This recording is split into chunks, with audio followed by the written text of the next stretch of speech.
Assalamualaikum warahmatullahi wabarakatuh. Perkenalkan, nama saya Kartika Karnina dengan NIM 2201010011. Nah, di sini saya ingin berbagi materi mengenai dasar-dasar dari teknik kendali. Baik, kita next saja. Langsung kita masuk ke sistem kontrol loop tertutup dan sistem kontrol loop terbuka. Nah, suatu sistem yang memelihara hubungan yang ditentukan antara keluaran dan masukan itu acuannya dengan membandingkannya dan menggunakan perbedaannya sebagai alat kendali itu disebut sebagai sistem kendali umpan balik. Nah, contohnya itu ada sistem kontrol pada suhu ruangan. Nah, dengan mengukur suhu ruangan yang sebenarnya dan membandingkannya dengan suhu referensi atau suhu yang diinginkan, termostat itu menghidupkan atau mematikan peralatan pemanas atau pendingin sedemikian rupa untuk memastikan bahwa suhu ruangan tetap pada tingkat yang nyaman terlepas dari kondisi luar. Nah, sistem kontrol umpan balik ini tidak terbatas pada rekayasa tetapi dapat ditentukan di berbagai bidang non-rekayasa juga. Contohnya pada tubuh manusia. Nah, misalnya ada sistem kontrol umpan balik yang sangat canggih. Nah, suhu tubuh dan tekanan darah itu dijaga konstan melalui umpan balik fisiologis. Nah, faktanya umpan balik ini memiliki fungsi penting yaitu membuat tubuh manusia relatif kebal terhadap gangguan eksternal dan memungkinkan berfungsi dengan baik dalam lingkungan yang berubah-ubah. Baik, kita next. Nah, lalu di sistem kontrol terbuka dan sistem kontrol tertutup. Nah, pada rangkaian yang awal, yang pertama ini adalah sistem kontrol tertutup dalam sistem kendali yang otomatis. Lalu yang kedua ini adalah sistem kontrol tertutup dalam sistem kendali manual. Nah, maksudnya apa sih? Nah, pada sistem kontrol tertutup ini sering disebut sebagai kontrol umpan balik sistem kontrol loop tertutup. Nah, dalam prakteknya istilah kontrol umpan balik dalam kontrol loop tertutup itu digunakannya secara bergantian. Nah, dalam sistem kontrol loop tertutup sendiri, drive sinyal kesalahan ini merupakan perbedaan antara sinyal output itu sendiri atau fungsi dari sinyal output yang dapat berupa sinyal output itu sendiri atau fungsi dari sinyal output dan turunannya dan atau integralnya. Nah, misalnya dikirim dari pengontrol, lalu untuk mengurangi kesalahan tadi, nah sistem ini tuh mengirimkan feedback untuk dijadikan inputan lagi. Nah, makanya disebut dengan sistem kontrol tertutup atau sistem kendali otomatis dalam kontrol loop tertutup. Jadi yang pertama kita ada input, lalu ini untuk error, dia masuk ke controller, lalu diproses, lalu dijadikan output. Nah, lalu output ini kita umpan balikan lagi menjadi deteksi error dari inputnya lagi. Nah, seperti itu untuk sistem kendali loop tertutup otomatis. Lalu ada sistem kontrol loop tertutup yang manual. Nah, yang dimana input ini masuk ke controller, lalu masuk ke kontrol proses yang dimana di sini tuh langsung proses, lalu terjadinya output. Dan di sini tidak terjadinya feedback karena di sini manual.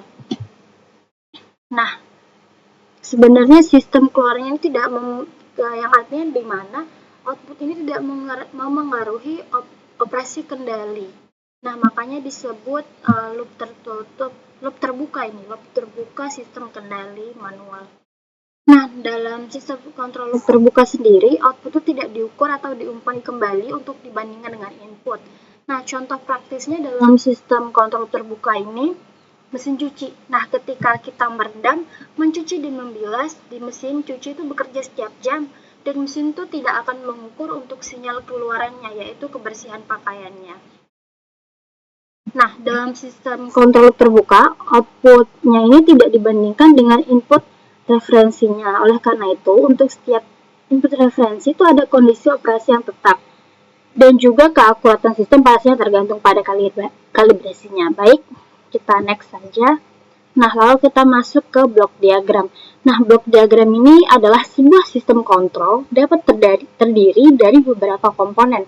Dan untuk merepresentasikan fungsi-fungsi yang dilakukan oleh masing-masing komponen, dalam sistem kendali sendiri kita sering menggunakan diagram yang disebut diagram blok.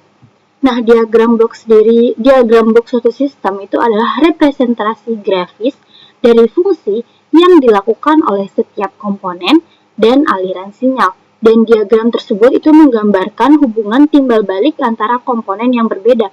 Dan berbeda dari representasi matematis murni abstrak, nah diagram blok ini memiliki keuntungan menampilkan aliran sinyal dari sistem nyata secara lebih realistis. Dan ini merupakan gambar blok diagram. Dari gambar ini kan merupakan elemen diagram blok. Yang panah ini disebut dengan sinyal, dan panah yang mengarah ke blok ini biasanya mewakili input, lalu panah yang menjauh atau mengarah menjauh dari blok ini biasanya menunjukkan output. Input, proses, output. Biasanya seperti itu ya. Oke, lalu kita next. Nah, di sini kita mempunyai blok diagram hubung seri, blok diagram hubung paralel, dan blok diagram hubung umpan balik. Oke, kita masuk ke blok diagram hubung seri. Nah, blok diagram ini akan terhubung secara seri atau secara seri jika dua atau lebih blok terhubung, maka secara langsung dalam satu garis. Nah, satu blok ini akan mewakili yang di sampingnya. Biasanya kalau untuk resistor hubungan seri bisa kita jumlahkan. Nah, sama seperti ini, blok diagram hubung seri, maka kita bisa menjadikannya satu blok, G1S dikali dengan G2S. RS sama dengan G1S dikali G2S. RS per CS-nya berarti ini kan G1S dikali dengan G2S. Lalu, blok diagram hubung paralel. Nah, blok diagram ini akan terhubung secara paralel jika dua atau lebih blok terhubung pada titik sumber dan keluaran yang sama. Nah, ketika dua blok atau lebih itu terhubung dalam paralel, maka dapat disederhanakan menjadi satu produk blok yang merupakan penjumlahan atau pengurangan. Nah, jadi berbeda dengan hubungan seri. Hubungan seri ini kalau dia seri, maka merupakan perkalian yang dari tiap hubungan seri. Nah, kalau untuk hubungan paralel, dia bisa antara penjumlahan atau pengurangan tiap blok yang terhubung secara paralel. Nah, dikarenakan ini nilainya tuh tambah-tambah, maka G1S ditambah dengan G2S. Lalu yang terakhir ada blok diagram hubungan feedback atau umpan balik. Nah, berbeda dengan seri dan paralel. Nah, karena dia memiliki feedback di sini, maka titik-titik percabangan umpan balik ini akan menjadi inputannya kembali. Nah, maka sehingga kita hanya melihat blok GS dan ES saja sebagai input. Nah, jadi kita dapat persamaannya nih jika CS dikali sama dengan GS dikali dengan ES, lalu kita bakal buatin poin selisih antara RS dan CS dikali dengan HS, maka dapat persamaan itu ES sama dengan RS dikurang CSHS. Jadi didapatkan, misalnya kita bakal substitusikan mendapatkan fungsi alih, yaitu RS di dalam sini nanti RS GS per 1 ditambah GSHS CS. Jadi seperti itu ya. Lalu kita masuk ke fungsi alih. Nah, fungsi alih ini sama seperti tadi fungsi alih hubung seri. Nah, jadi untuk fungsi alih sendiri kita akan mencobakan di MATLAB sendiri. Oke. Kita buka dulu aplikasi MATLAB-nya.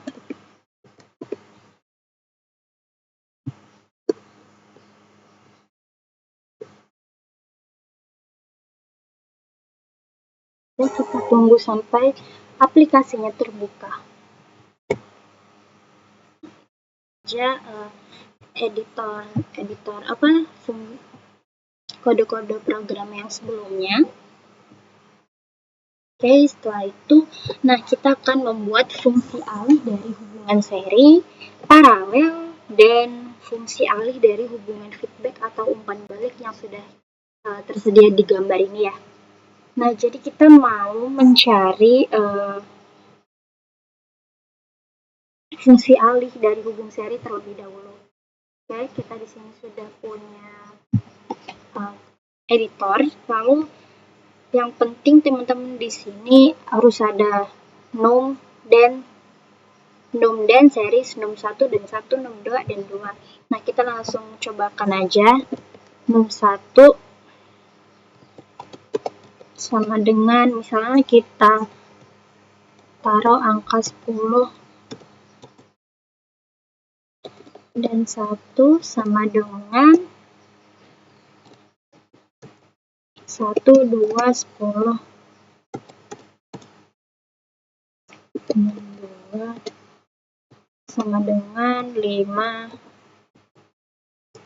Lalu dan 2 sama dengan 1, 5. Nah, lalu kita buat komentar. Kita buat di sini aja. Mendapatkan fungsi alih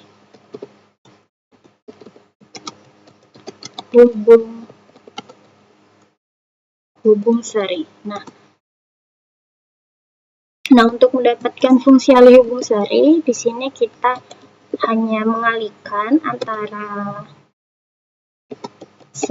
kita masukkan dulu series dalam kurung num 1. Maaf, salah, nanti error. Tak di spasi juga nggak apa-apa. Num 2 dan 2. Lalu kita akan cetak ya. SCS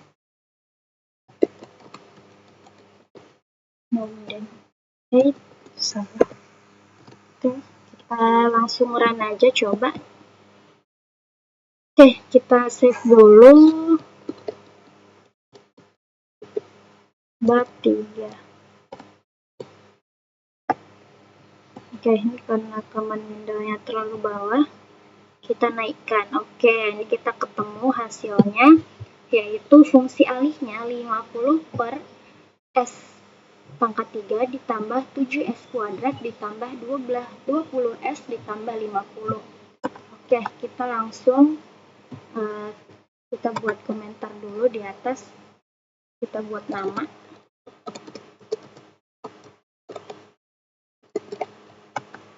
Lalu kita buat lagi juga bab 3.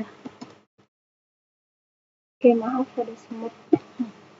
Oke, ini untuk hubung seri. Lalu kita akan membuat hubung paralel. Nah, untuk membuat hubungan paralel, mungkin kita masih memakai angka yang sama ya. Kita bisa copy saja. Mendapatkan fungsi alih hubung paralel.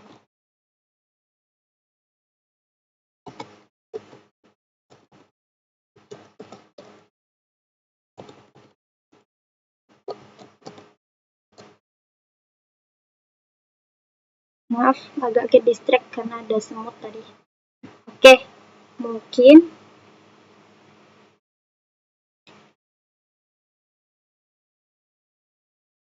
di sini kita masih memakai ini, kalimat ini, tapi bedanya di sini seriesnya kita ganti dengan paralel. Nah,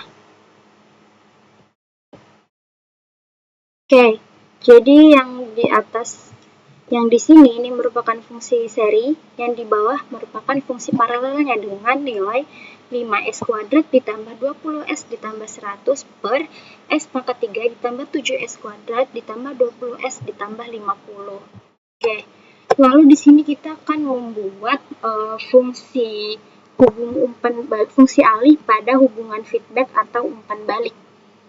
Nah, mungkin kita masih pakai angka yang sama, jadi kita tinggal Ctrl+C, Ctrl+V. Oke. Nah, lalu bedanya di fungsi ini. Kita pakai feedback, yang artinya kita mau mencari fungsi alih hubungan umpan balik. Nah, yang pertama ini hubungan seri, yang kedua paralel, yang terakhir adalah hubungan feedback yang dimana kita mendapatkan persamaan fungsi alihnya 10S ditambah 50 per S pangkat 3 ditambah 7S kuadrat ditambah 20S ditambah 100. Oke, jadi seperti itu ya. Oke, kita langsung ke next materi. Nah, di sini kita punya latihan. Diketahui R1 sama dengan 2 ohm, R2 sama dengan 3 ohm, C1 sama dengan 5 farad, dan C2 sama dengan 7 farad terhubung dalam rangkaian RLC berikut. Nah, dapatkan fungsi alih rangkaian RLC tersebut dengan menggunakan hitungan manual dan program MATLAB. Oke, langsung aja kita kerjakan. Nah, oke. Di sini kita memiliki penyelesaian dalam hitungan yang manual, di mana kita dapat persamaan, yaitu menunjukkan bahwa rangkaian tahap kedua bagian R kuadrat tadi, R kuadrat R2 dan C2 itu menghasilkan R2 dan C2 ini menghasilkan pembebanan efek pada tahap pertama, porsi R1 dan C1.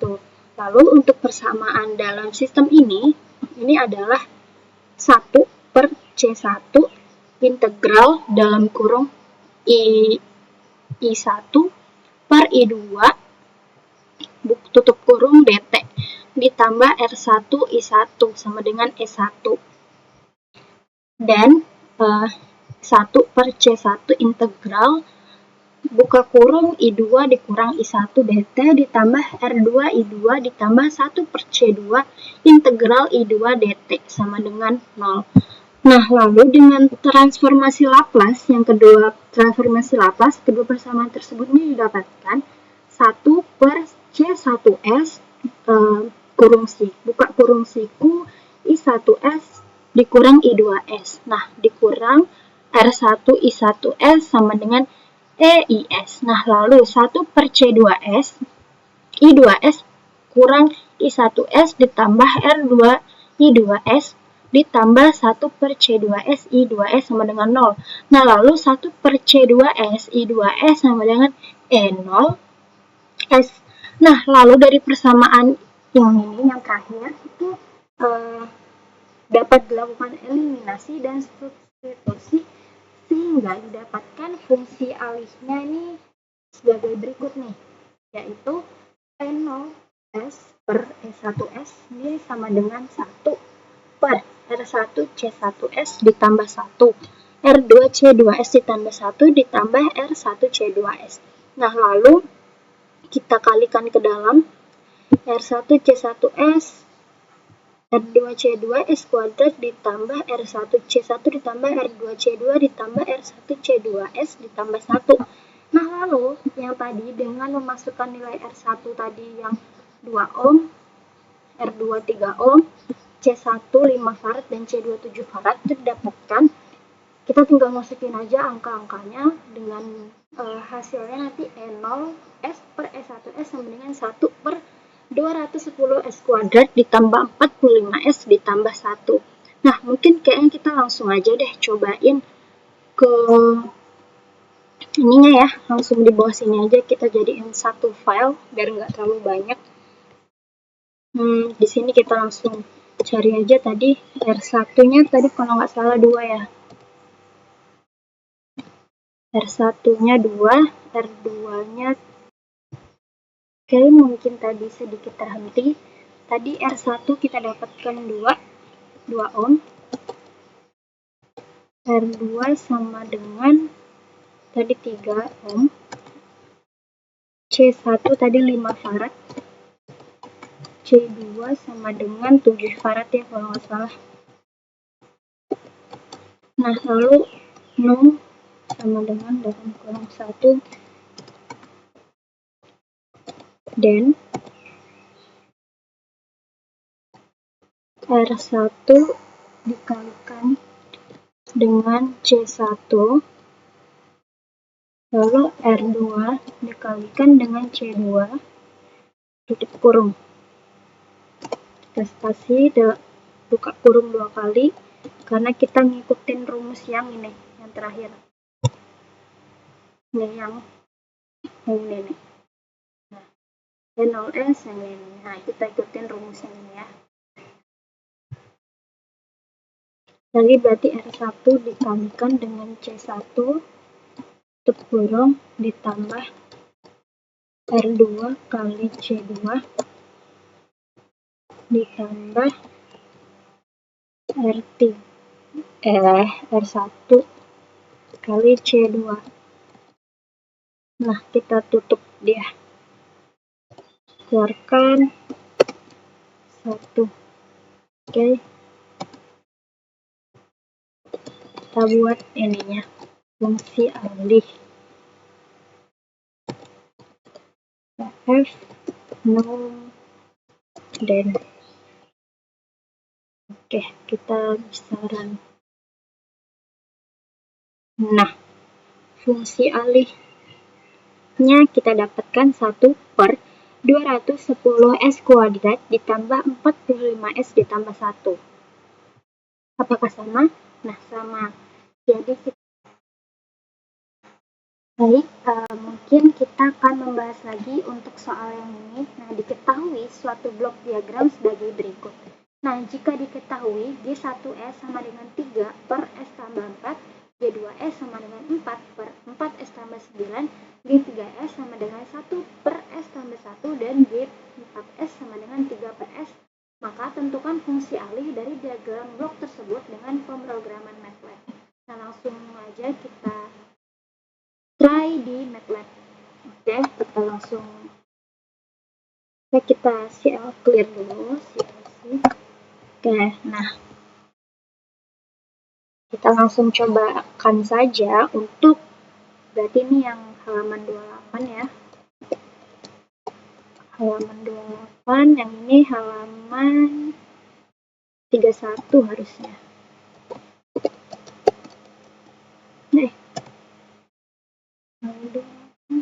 Oke, kita ke bawah lagi. Nah, tadi num sama dengan 3 dan 1 sama dengan 4.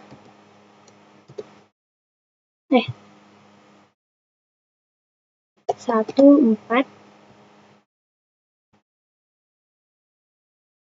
Ya, berdasarkan ini ya, langsung coba. Nah, lalu kita enter lagi untuk di bagian 2. Num 2 sama dengan 4 dan 2 sama dengan 49.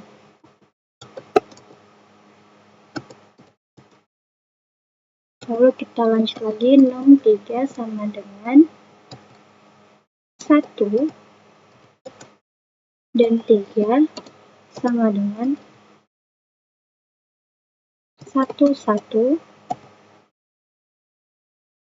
Lanjut, num 4 sama dengan 3 dan 4 sama dengan 1.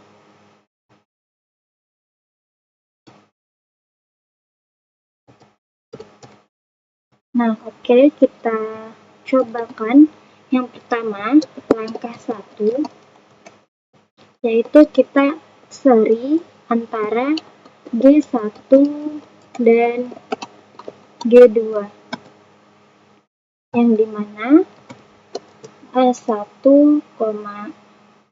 B1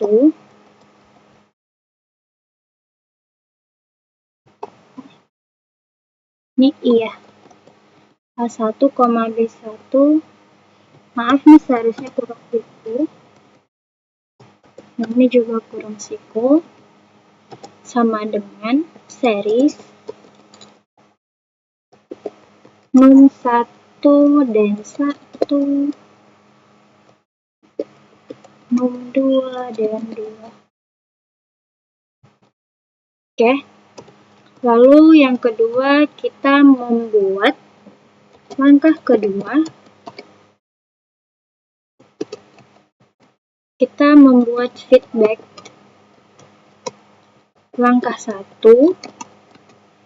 dengan G3X, yang dimana untuk ini yaitu A2B2 sama dengan feedback A1B1 3 dan 3, karena kita mau menfeedbackkan langkah 1 dengan G3. Oke, kita next langkah 3, dimana ini seri antara G3 dan G4. Oke, misalnya seharusnya komentar. Nah, yang dimana A3, B3 ini sama dengan series 3 dan 3, 4 dan 4, karena kita mau menseriskan ya. Lalu langkah terakhir atau langkah 4 yaitu memparalelkan hasil dari langkah 2 dan langkah yang ketiga.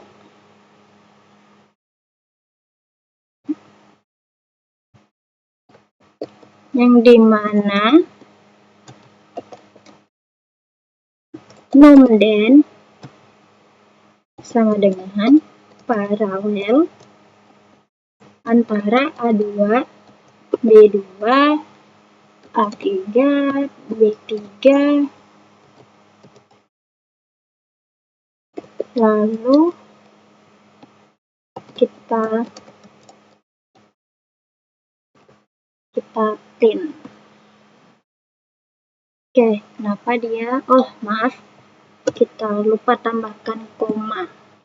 Oke, keluar dia untuk hasil fungsi alih, fungsi transfer 52 S pangkat 3 ditambah 167 S kuadrat ditambah 223 S ditambah 228 per 4 S pangkat 5 ditambah 33 S pangkat 4 ditambah 10 S pangkat 3 ditambah 137 S pangkat 2 ditambah 76 S. Karena ini sudah merupakan yang tingkat rumit, maka kita harus menyelesaikannya menggunakan MATLAB. Mungkin bisa manual, tapi mungkin agak ribet. Nah, jadi fungsi alihnya tadi, ya, yang sudah saya jelaskan. Oke. Kita dapatkan hasilnya dari pemrograman melalui MATLAB dengan hasil hitung manual. Ini nilainya sama ya, teman-teman. Oke, mungkin hanya ini saja yang dapat saya sampaikan. Kurang lebihnya mohon maaf. Wassalamualaikum warahmatullahi wabarakatuh.